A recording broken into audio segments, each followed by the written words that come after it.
Welcome to On the Way, a podcast about life. But not just any life, it's about life with Jesus. Why do people follow Jesus, and how do they get started? And what difference does following Jesus make in their lives? Before Christians had a name, they were known as people of the way, people who followed Jesus' teachings. People have been on the way for nearly 2,000 years now.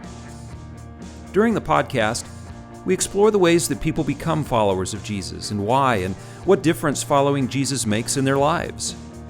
On the Way is produced by the Baptist Standard, a donor-supported provider of news, opinion, and resources for living like Jesus. I'm Eric Black, editor of the Baptist Standard. I'm glad you're with us today. We have with us Levi Bedilu. Levi, I'm really glad that you're with us today. I'm glad to be here. Yeah. So tell us about where you are and what you're doing. Currently, I'm actually in Denver, even though I grew up in Dallas. I moved out here in 2017 when my wife got into medical school. So I've worked in corporate America doing corporate finance for, I guess, about 5 years now, post my master's. And so I'm just working out here. And though I'm sure your audience can't see it, but I'm highly involved in a local church plant called LifeGate Denver. And we've been rocking out here for about 5 years now, just celebrated 5 years as a church plant. And so most of my time, if I'm not, I guess, crunching numbers for a massive corporation, I am trying to do kingdom work at LifeGate. All right. So how did you get into financial analysis? Financial analysis, let's see. When I was that's what you're doing. College, Yeah. When I was getting into college, I actually went in as an electrical engineer. I loved math, just generally math. Okay. I realized soon on, though, because my cousin was an engineer 1 year ahead of me, how much math they were actually doing, and theoretical math at that. So I was like, okay, maybe I just like math up to statistics. I don't like the depths of statistics because it's more calculus based. And then I was looking for a job that can allow me to be kind of relational and social while still keeping some aspect of math, and finance came out. And then did my master's and my MBA in strategic management, and then just been working in corporate finance. Just kind of worked out that way for me. All right. So you get to do a lot of what you enjoy. You know what? That's the interesting thing. I feel like I wouldn't say I'm having necessarily the standard midlife crisis, but I am definitely praying in the season just that God would open a little bit more doors where I can be more relational. Integrate a lot more of my Christian walk, not only in the place that I work, but just on the day-to-day. So okay. I think some parts of finance just kind of keeps me behind the screen versus in front of people. So I enjoy it, but definitely, hoping the Lord opens more doors for just something a little bit more relational to my community.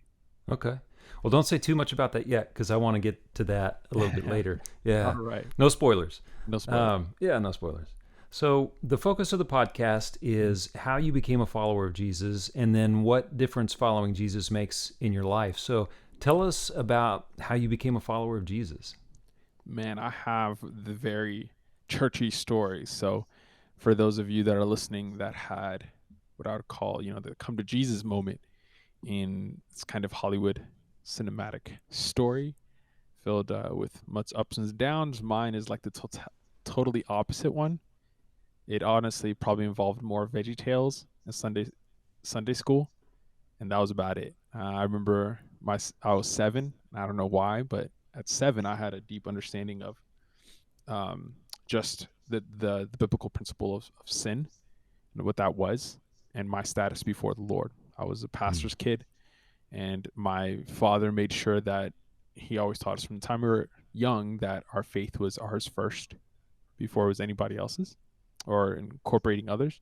And so he just always got us reading. And I just knew from a very young age, again, 7, that I stood as a sinner before the Lord and I needed a savior. And so I remember one Sunday, my Sunday school teacher would always do kind of an altar call after almost every class.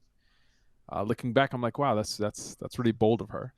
But I remember one Sunday she gave the offer, and then the conversation in my head kind of sounds like I'm 18 or 20, but the conversation in my mind at the time was like, come on, Levi, like there's so much more life to live. God will always be there. You can get back to him. you could just live out your life, and then he'll be there. He's not going anywhere. But the other side of me was like, well, that's kind of unavoidable. If he's always going to be there, we might as well start the journey now. Like, why waste time? I'm a sinner. I need a savior. I always had the sense like I had a plan for my life.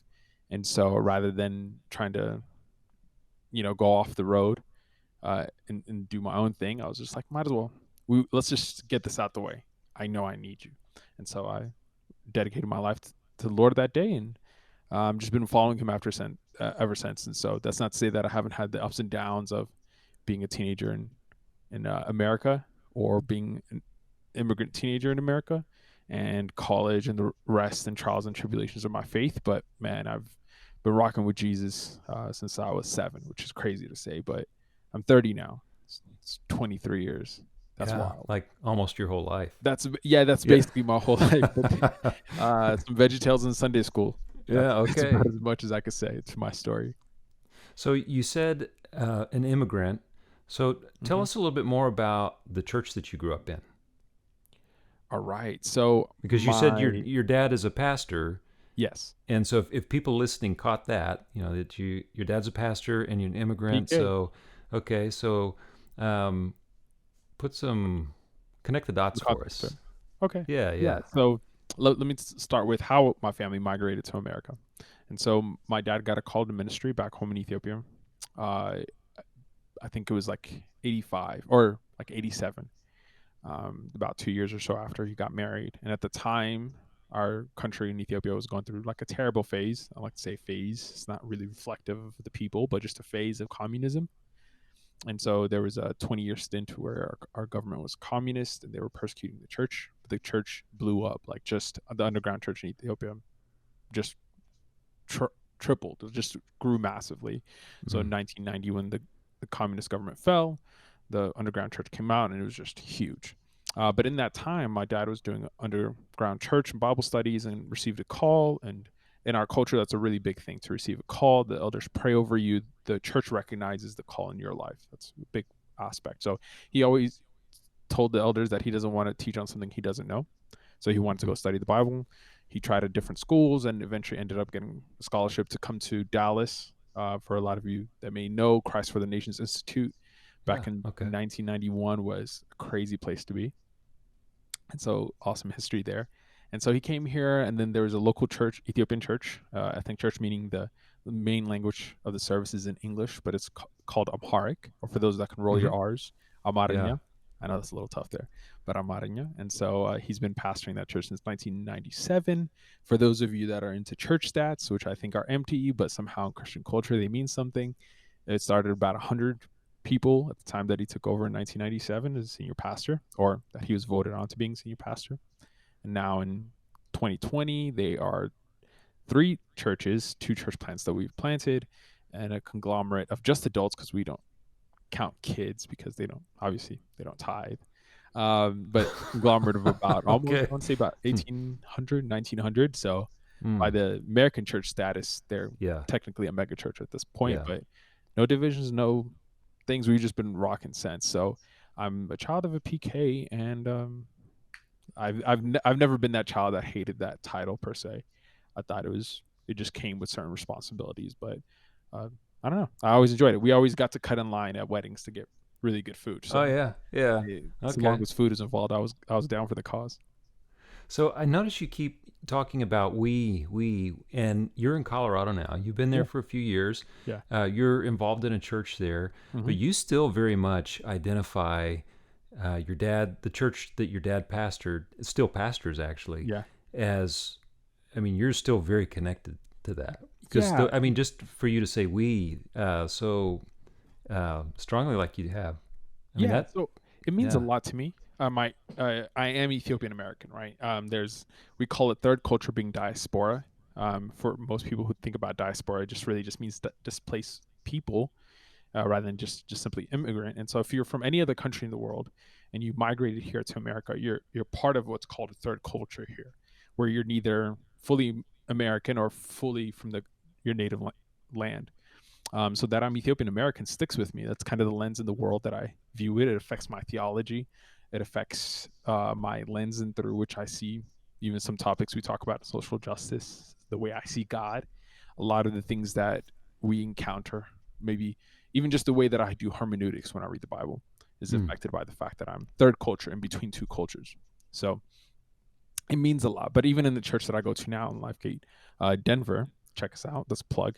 But the the big part of that for me is we're a multi-ethnic church. So even kind of working through the struggles of merging multiple cultures together and different groups of people, the aspect of me being Ethiopian-American, being diaspora and third culture, really is something I feel like the Lord has blessed me with to bring to the table as my church tries to reflect heaven and heaven here on earth, doing the multi-ethnic church thing. So I still say we, but I say that not only from my background of being Ethiopian-American, but also say we as part of the church. I think we always forget the fact that we're part of the larger, bigger church, capital C church. And so most of us are saying, we kind of tend to talk denominationally, depending on what generation you grew up in, or locally. But I always say we, as far as the church or the fact of my culture. But oftentimes I'm going to say we. I don't think God meant for us to live or claim individuality to the extent that Western culture does. There's more to be said there, but that's not the point of why I'm here. We're going to take a sponsor break, and we'll be right back. Since 1952, South Texas Children's Home Ministries has focused on healing hearts and sharing hope. Their 9 ministries focus on helping hurting children and families, all regardless of an individual's ability to pay. To find out more, visit www.stchm.org. So between 7 and, college, what kinds of things are happening in your walk with Christ? Man, a lot. I think because you're a PK, so it's supposed to be easy sailing, right? I think people would hope that it is, and also it's funny because if you kind of grow up in the South, PKs have this kind of I don't know, an association with them, right? PKs are known to like always wild out, and they get to college or pre-college, just something they're always the headache of the church because the church loves the senior pastor, but the kids are kind of not walking with the Lord per se. I never necessarily had that experience, but again, being third culture, being neither fully Ethiopian or fully American, and being in this, I kind of dabbled in. I would kind of start culturally Ethiopian and then dabble in these American things. But it was I encountered a lot of the things I think most typical American teenagers would encounter. I had friends that were let alone doing drugs when they were teenagers, they were dealing drugs. But I never dabbled into that. I never really moved towards that, not only because of my relationship with the Lord, but also culturally, the strong culture that I had in my household, not only from the Ethiopian aspect, but just the strong culture my immediate family had with my dad.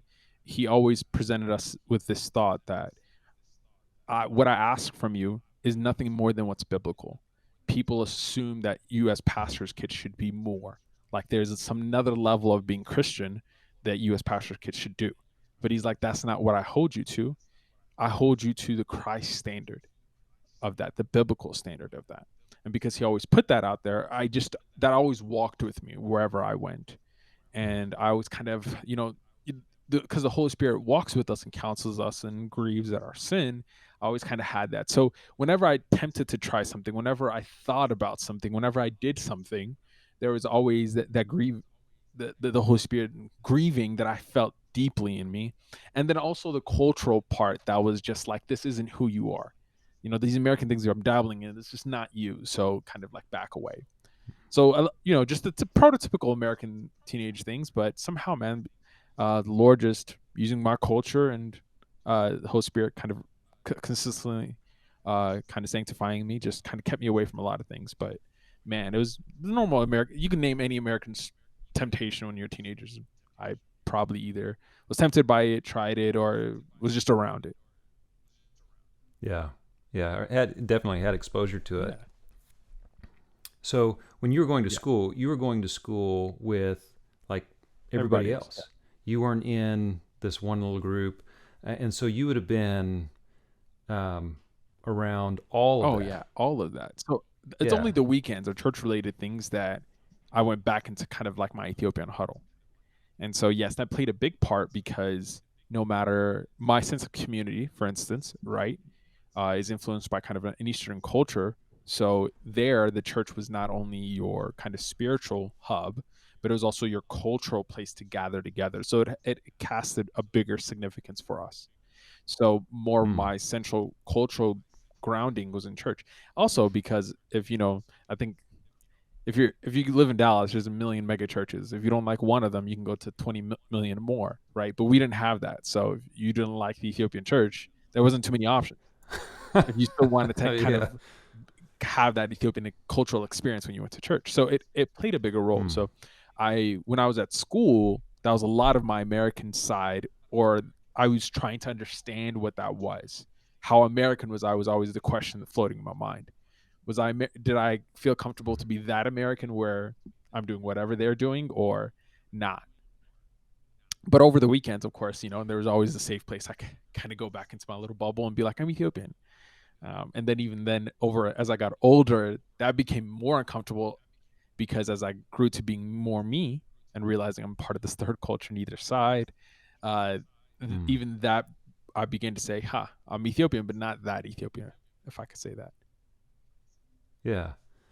So this, as you said, this affects your theology. It affects your view of who Jesus is. And so what were some of the ways that being third culture, because I would assume that you probably ran into some kids in high school that they were going to other churches, maybe? Maybe you talked about that? I don't know. I went to Baptist camp since the time I was like, I stepped foot in America. VBS at different churches. So, it was crazy.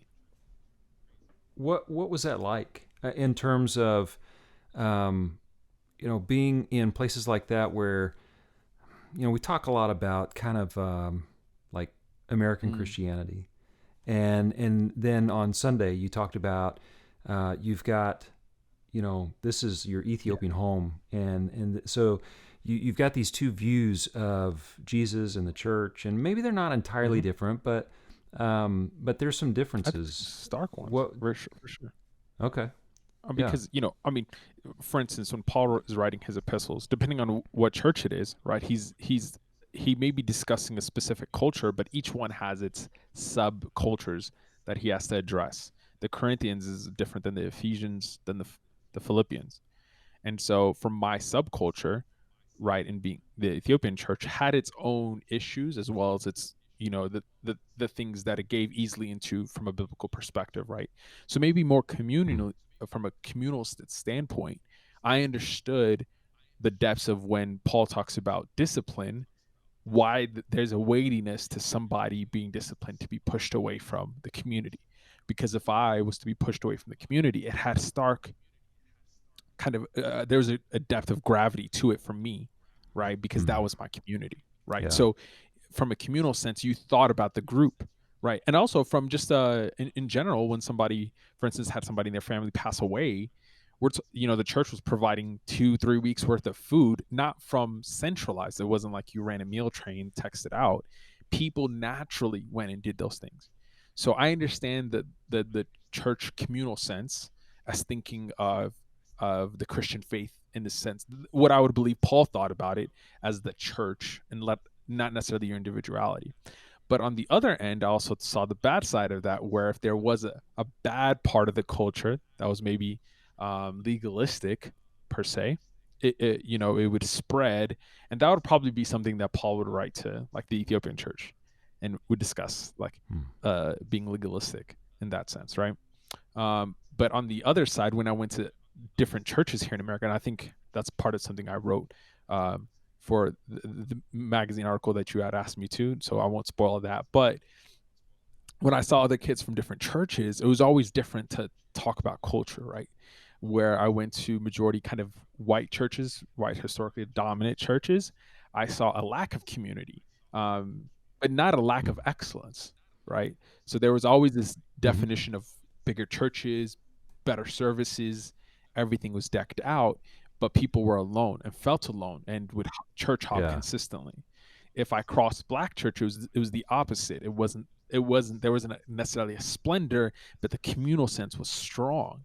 And I can just never tie what was going on. And secondly, there was this always constant thing of American Christianity seemed to be split between the two, even though they both spoke English. Because for me, we were only at an Ethiopian church because, let alone the culture, these people, there's language. They don't know English as well. It's comfortable to speak in our home language. So if there's no language barrier, why would there be a church barrier? And it took me a long time growing up and into my college years to understand the history behind why there was a barrier, why Martin Luther King would talk about a Sunday morning was the most segregated hour in America. It took me a long time to understand that. Yeah. And so, I mean, like you say, a lot of white dominant churches, especially the bigger ones, one of the reasons that people like to go to the bigger churches, at least this is kind of the conventional wisdom, is that you can go in, you can be there for a worship service, sing some songs, you can tithe if you want to do that, hear a message, maybe it inspires you, maybe whatever your reason is for going, and then you can leave before you get rid of nobody knows you were there. Yeah. Right, you got to get the coffee. But you can leave and nobody knows you were there. Nobody's going to bother you. Nobody's going to ask you to sign up for anything or to, all this kind of stuff. They don't get up in your face and your business. It's that whole anonymity kind of thing that is, but, so what I'm hearing you say is that at an Ethiopian church, you can't get away with that. No, there's no way.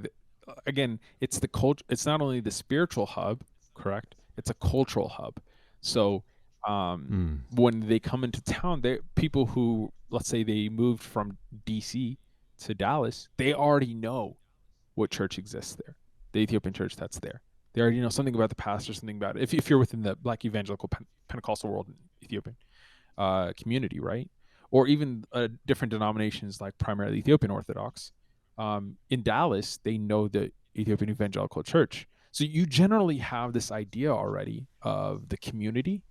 And when you walk through, even if they don't know your name, they'll know you quickly. And because the migrant population here in America could be about 1 million, 2 million across America, though, we're only about 3 or 4 degrees separated, right? I think in the span of 350 million Americans, Eric, you're probably a true 7 degrees away from most people, right? But for me, I'm probably about like 3 or 4, just because there's some auntie knows somebody from somebody that knows that individual. So it's when you walk in, they may not immediately know you, but they'll ask you a couple of questions. They'll ask you who your parents are. If they don't know who your parents, they'll ask you from what area in Ethiopia you're from. And if they know what area you're from, they'll ask you, do you know somebody from that area? Then immediately you have something to click to. And from there, they garnish everything else. But generally, we're talking about Ethiopian cultures.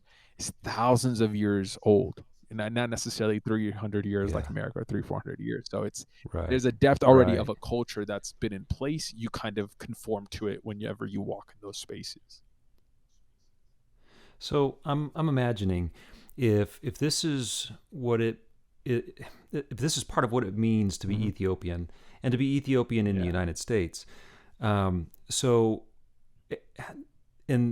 this is where you're going to church. So you're putting together your Ethiopian culture and what you're learning about the Bible and Christianity and following Jesus. All these things are coming together.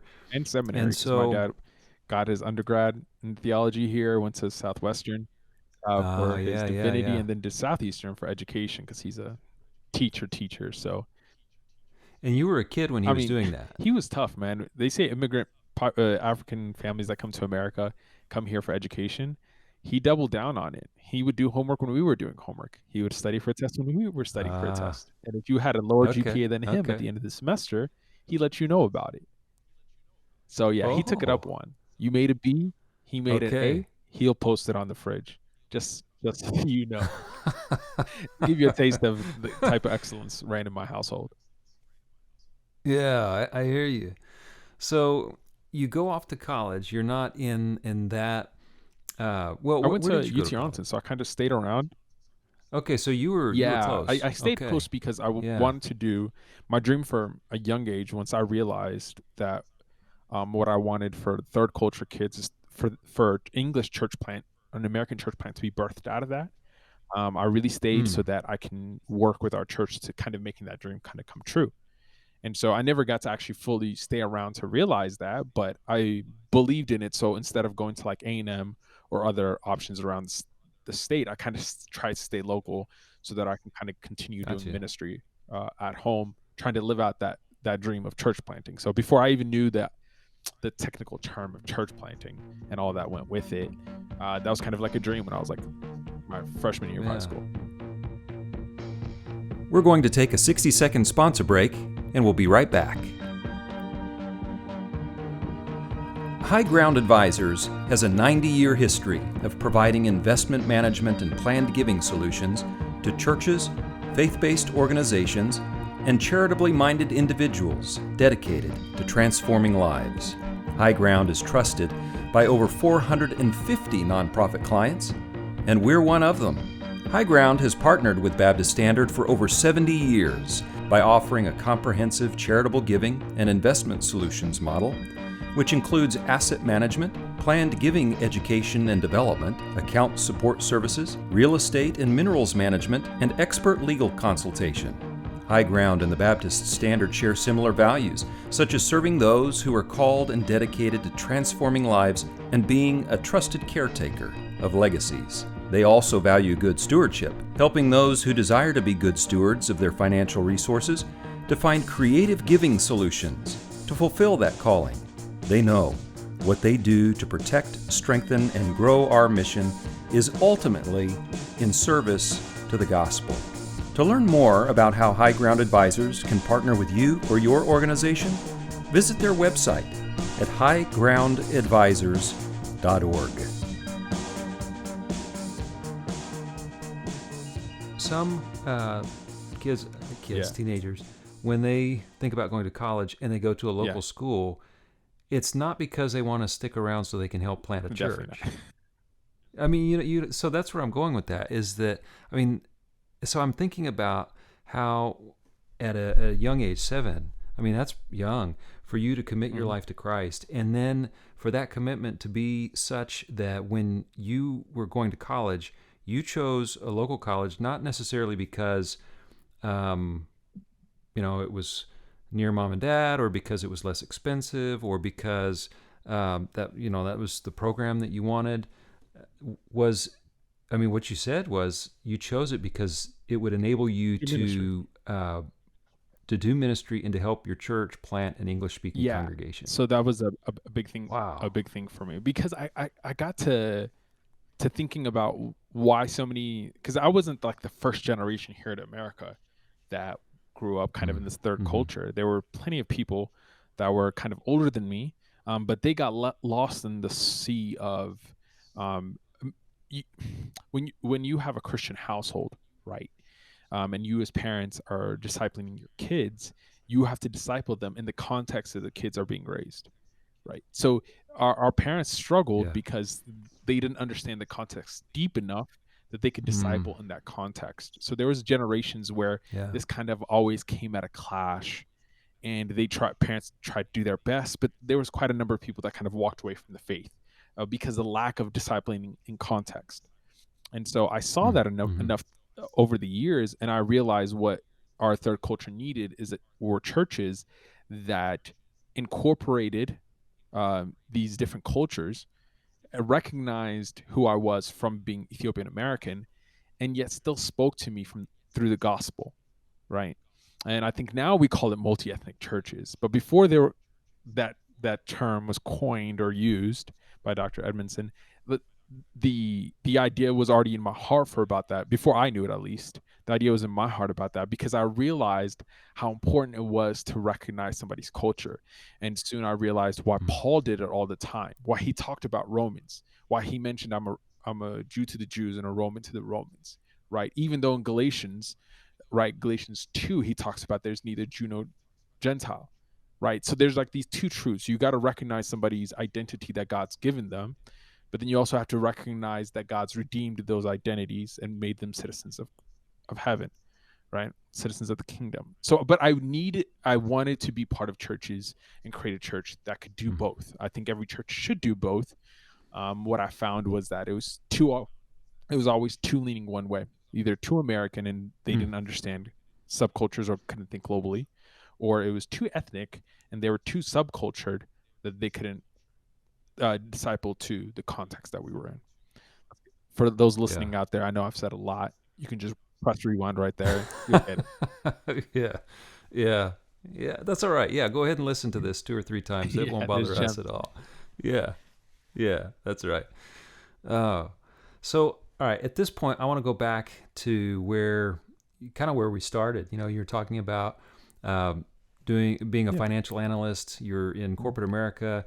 You're using this gift for math and this love for math in a particular way, not just any kind of math, any kind of career field. So you're doing this, and you're bringing all of this dedication to Christ and passion for ministry along with you. So how is that working out in your life now? Still a big thing is why I mentioned LifeGate Denver, because here I'm still trying to live out. Does LifeGate Denver have they do, a website? Literally lifegatedenver.com. If you go to it, or you can find us on any streaming platform at LifeGate Denver. Let me talk about a little bit about how I even got to this church. Okay, so I moved to Colorado. See, I was giving you a chance to plug it again. Thank you so much, Eric. I appreciate it. Yeah. There you go. Appreciate you. And this also, I'm sure most of the listeners know, but in my culture, honor and title is a really big thing. So it's kind of even rude for me to even call him by his first name. It should be Dr. Black because he has his PhD. So thank you, Dr. Black. And so it's LifeGate. I don't know how to respond to that. In my culture, you just say thank you. And then thank you. Yeah, thank you. Okay. Honor is a big thing. All but right. LifeGate Denver.com or LifeGate Denver, search us on any media platform. We'll be there. But the big thing for me was my wife and I got here and we were kind of looking for a church. I heard a story from another pastor. I play on a lot of worship. I would just kind of go around to churches playing on worship teams because they needed help. And so one of the pastors told me that a local church got robbed, like clear robbed. And they're a setup breakdown church. I know in Texas, people are confused. What's a setup breakdown church? Well, when you can't find a building, you got to rent schools or any other building that allow you to. And so you set up church, literally set up stages, sounds, everything. Folding chairs, every all weekend. That. It's really stressful. Yeah. But they got clear robbed. Because they put everything in trailers, the trailers got robbed, were found like miles down somewhere in Colorado Springs. So they got robbed Saturday night, showed up Sunday morning, had nothing. And so the news got wind of this. And the news media can sometimes be really cheesy, but they labeled it holy heist. All right. And so they came, recorded by a pastor. His name is Pastor Narup Alphonse. And so they asked him like what happened. He's like, hey, this is what happened. And Sunday morning we came in and we still had church. They used like a guitar amp for one of the guitar players. They had like this kind of acoustic worship. And to this day, I wasn't there, but they alleged that it was the greatest worship they've ever had in the church. And that's kind of, I don't know, this is like a backhanded compliment. Like I play on the worship team. I'm like, I can't ever. Yeah. Okay. Yeah. But at least you know where the bar is. It's either holy heist or nothing else. And so, but they got that. But, churches came, supported them, and they got up again. The pastor is telling me this is like, hey, man, they doubled in size after that. And I kind of wish that would happen to us. And I kind of laughed. And I was like, you really don't want to wake up Sunday morning to everything being stolen. That's not. I don't know. It sounds like that's what he's saying. You really don't want that. You think that, but that's not what you really think, right? So, but I kept that in the story in my head. And then eventually later on, they told me somehow I got wind that he was an Ethiopian-American from India. And so I was just like, wait a second. Colorado's about 70% white. And so I was like, a senior pastor, 70% likelihood that a majority of his congregation, a minimum 70%, is going to be white. There's an Indian-American guy pastoring a majority white church. I kept saying that to myself enough times. And in my mind, I was like, if he has an Indian English accent and he's preaching the sermon, either this is as good as Ravi Zachariah, that a 70% majority white American church would stay around, or the congregation doesn't even care about his Indian English accent, and they're just such godly, holy people that they're learning, listening, and doing community. I show up to check it out, though. He's diaspora, third culture, just like me. He grew up in Chicago, loves the Cubs, loves Michael Jordan. There's nothing different. I'm just like, oh wow, that was a fail. And the congregation is as any church congregation as possible, right? But I fell in love with the church because they're authentic, invitational. My wife and I showed up, left with 7 phone numbers, and then our social calendar was filled. Anyways, this is a long story to say that now how that's integrated in my hope for multi-ethnic church is that our church, we really celebrate how what the Bible calls the Imago Dei of people, right? That the reflection of God in every human being. And that includes the culture that you're from, the people, the language, the color of your skin. We celebrate that, knowing that that is a reflection of the beauty and the genius of God, totality, right? We don't skip that part to just get to, hey, he wants to redeem you. But we see that even in creating you, there's a value, intrinsic value in the Imago Dei of God. And so when I say multi-ethnic, that's what I'm talking about, is churches who are really making a point to value the Imago Dei in the very body, right, of the people walking in. And just to make clear, Imago Dei, we're talking about the image of God from Genesis 1. Absolutely. Yeah. We're getting a little like seminary there, even though I've never went to seminary. I'm just kind of a Bible geek from that perspective. But we value that. And so like it's been part of kind of our culture, and my wife and I, it's really big for us. And so we love ministering there. We love serving there however we can. And man, we just have such a very invitational culture. We really live outside of the 4 walls of our church. And we make it so that the gospel is always at the center. I think when we talk about social justice these days, and it's a hot topic, I think that we always people take it from a secular sense versus understanding that it's first theological before it's anthropological, or before it's even social or even economical, right? It's theological first for Christians. The Imago Dei in everybody's valued.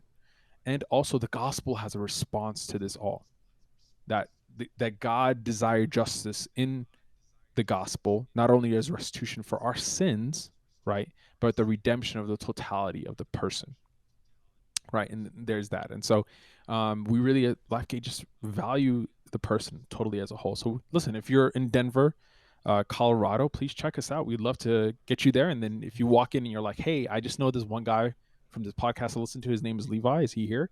I promise you I'm there. All right. So how does this commitment to the church and your dedication to Christ, how does this come into play in your work?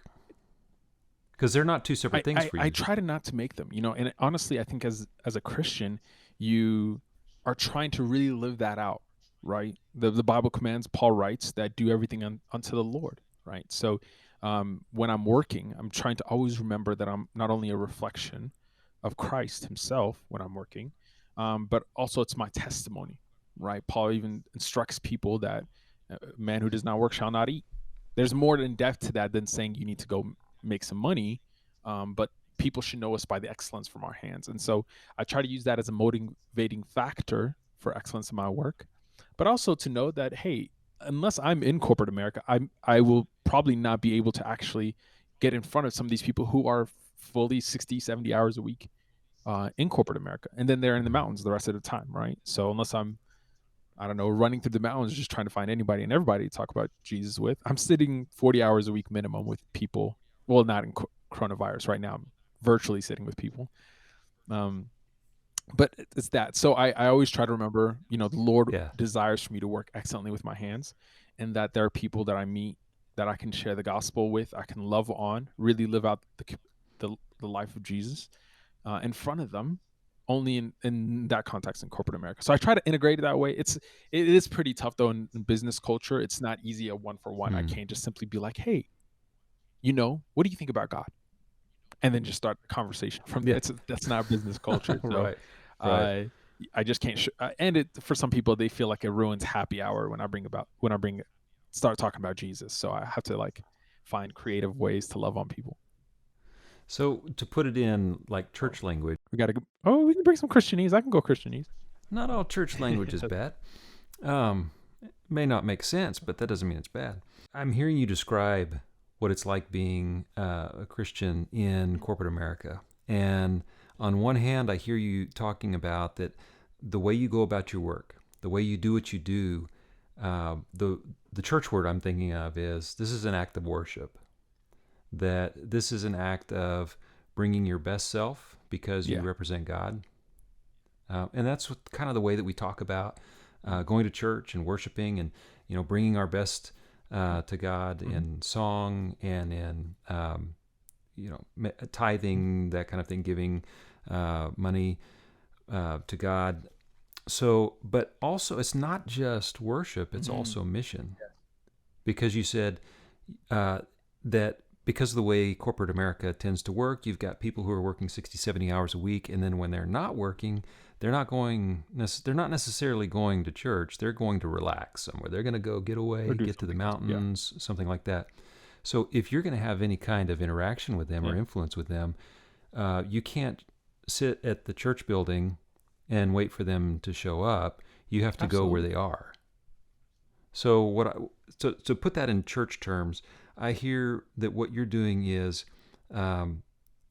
work is worship and mission. It has to be both at the same time. And so, did you want me to? I could expand on that just a little bit.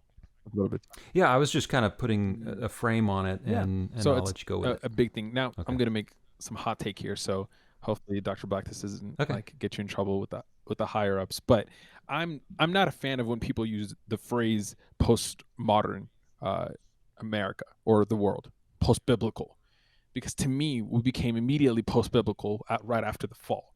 So the idea that somehow our culture ran off the Bible at any given time, whether here in America or any part of the world, is like a fallacy to me. It's a false equivalency. I don't know by what standards people believe that any of the time secular governments or cultures were somehow biblical in whatever standard that they were going to create. And so I think for the Christian, knowing this fact, or they should know this fact, wherever you're at, that place needs you at all points. They need you. That place needs you because you carry the very presence of God into that place. And because you carry the very presence of God with you into that place, you need to always be aware that you are the hope for the world, right? Paul talks about the world is waiting in great anticipation for the children of God to be exposed. And here you are walking into work, and you may think it's just a check, but really those people are in need of you. And even more so, the gospel, the very presence of God in you. And so it's not only the way we worship with our hands as we work well, right? But being missional should be everywhere that we go. The barista that you see daily when you get coffee, right? The marketplace, the person who's checking you out, the people that you're like, if you car wash at the same place, if you go, maybe you do laundromat because you live in apartments. Every place that you go to encounter people, you are there on mission. And I think as Christians, we should always genuinely remember that we are truly the hope and the light of the world. And we always need to be missional. Matter of fact, I would go as far as to say the Christian faith does not make any sort of sense unless it is missional. You are not actually able to experience all that God has for you unless you're living missional, unless you are consistently praying for people to come to the Lord, intimately walking with them, literally walking with them, right? Being in close proximity with them. There's no way that you would actually fully live out the Christian walk to understand everything that Christ promises in John 10:10 when he says, I come to bring you life and life to the fullest. That's life on mission. And so I would challenge every hearer and being like, listen, you are on mission. And unless you are walking that way, you are missing out on the totality of your Christian faith and walk. And you are truly not experiencing all the full life that Christ promises in John 10:10. I told you I'd get preachy, but Dr. Black, don't get me to do this. Well, I can't improve on that. So I'm gonna let it end right there. Yeah. Well, thank you so much for having me. I really appreciate it. Well, man, I'm really glad that you're on the way. And this is our first time meeting too. people don't know that, but this is the first time. Christ. Yeah, and I'm glad that you're on the way with Christ. Thank you. Yeah. Glory be to God. It's His grace always. Just because a person follows Jesus doesn't mean that person is perfect. Following Jesus is a lifetime of growing more like Him. Likewise, while there are followers who are more mature than others, who have spent more time growing close to Jesus than other followers, there are no followers of Jesus who are better than others. If you aren't on the way with Jesus, we invite you to check out the Follow Jesus page on the Baptist Standard website at baptiststandard.com/follow Jesus to learn more about becoming a follower of Him. If you are on the way with Jesus, we hope that this podcast has encouraged you to grow more like Him. The On the Way podcast is produced by the Baptist Standard, a donor-supported provider of news, opinion, and resources for living like Jesus. To make a donation, visit baptiststandard.com/donate. To receive the Baptist Standard weekly newsletter, visit baptiststandard.com and click on the subscribe button. I'm Eric Black, editor of the Baptist Standard, and I'm glad you've been with us today.